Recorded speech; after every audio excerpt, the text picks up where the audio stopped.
Yes, yes, yes. What is happening? Happy Wednesday. Hope you're doing well. Hope you're having a really good week. Um, so, welcome to show 371. What we're going to talk about is the sustainability of being on it. Okay, so the sustainability of how do I maintain my process? Can I sustain a 24/7, 365 routine?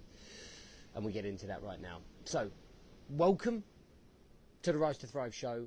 I am your host, James Boardman, and if you are coming through, please do let me know you're coming through by hitting the love heart button.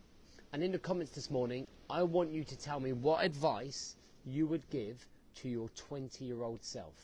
What advice would you give to your 20-year-old self? And just stick that in the comments below. So how's things going for you this week? I hope you're, can you believe, mate? It's like the 18th of January already. Man, like, time is not waiting for us, is it? You know, time is not waiting for us at all, right? We're going to be making sure our time, our energy, our focus are going into things that we want them to be going in. And if they're not, well, we need to do something about that. And it kind of got me on to think this morning on my walk about how sustainable it is it to be on it 24/7, 365. And I come to the conclusion, and this, remember, is only a personal thought or a personal reflection. There is no right or wrong here.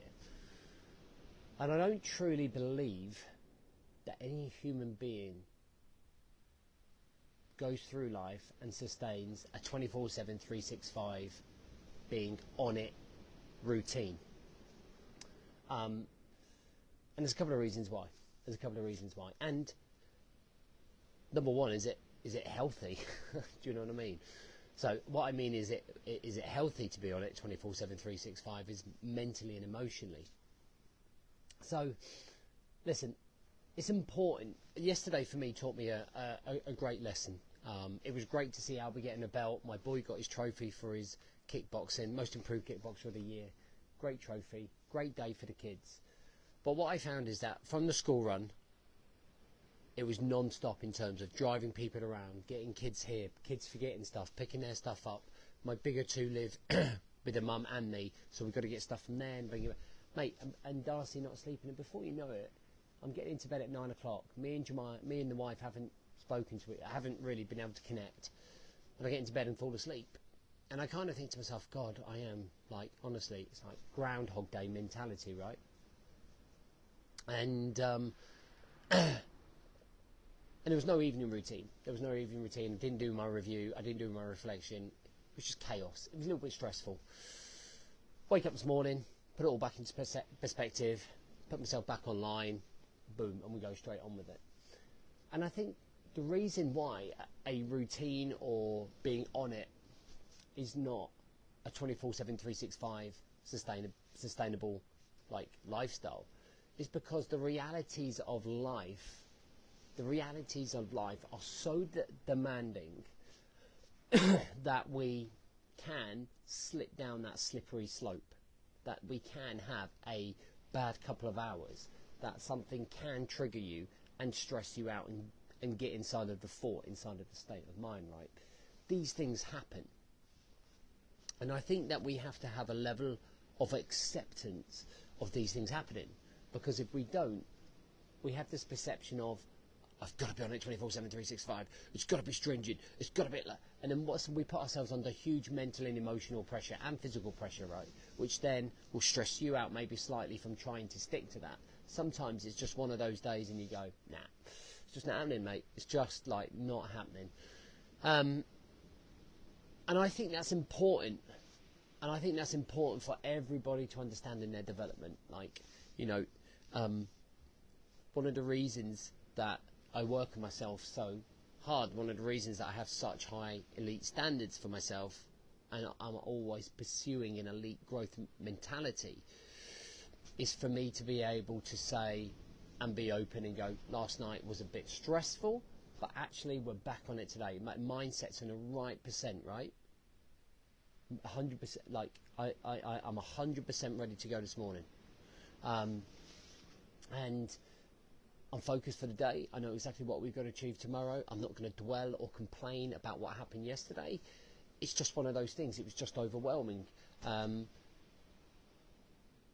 I think that that is an important part of your development. I actually think that is development. I think in theory I'm reviewing with you verbally my own situation, and I think that's the importance of a review, right?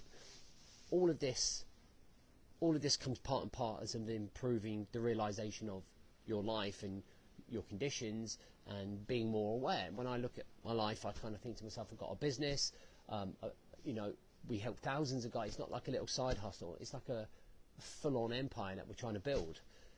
But on top of that, I've got 4 children at different stages of their life that need a bit of attention of dad. I've got a wife that needs the attention of James. I've got all of my men that need the attention of JB.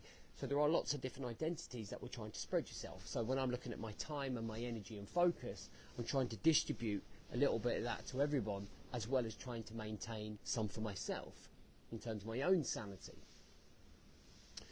So of course it's going to affect sometimes. I've given too much time and energy to this thing and I've left myself short, which has left me frustrated and stressed. I'm just kind of like talking out loud here in terms of some of the things that we're going through. So when you are having one of those bad days, when you talk it out, or when you write it down, or when you think about it and put it into perspective and you review it, you kind of understand it. But it's not an excuse not to show up the next day. It's not an excuse to start drinking. It's not an excuse to, you know, to go the opposite way. It can't be a prolonged thing. That's where the line is. The line is like waking up the next day going, don't be negative, don't complain, don't overthink. Like it was what it was. Now we're back on track. What's the plan today? What's the plan for the week? What's the plan for the next 28 days? What's the plan? You know, and that's very much how I see it. When I get home, I'm just going to review my day. I'm going to review my week plan. I'm going to review what I'm trying to achieve in January, and then we crack on. Make sense? I hope so. So let me know what your number one thing you got out of today's show was for me. Short, sharp one this morning. And I just want you to have that awareness. Remember when you're in that moment, and it's all about awareness. Remember when you're in that moment, when things are you're not on the elite side. You're either on the average Joe side, or you're on the elite side. And the average Joe is just when we're not showing up, or we're not performing, or something's happening, and we kind of slip into that bubble, right? If we're slipping into that bubble and we're having a moment, and that situation is not going the way you want it to go, or you hasn't gone to plan, or you're stuck in traffic, or you're having a bad day at work, just kind of remember the bigger picture. Just be like, it's just one of those, I'm just going to have a cup of tea, take a deep breath, and try and see out the rest of the day. And tomorrow we go again, we learn, we grow, we repeat. Learn, grow, repeat. All right, makes sense? All right, let me know your number one takeaway point in the comments below for me. Even before you go away and get on with your day, that's your task for today. All right, amigos.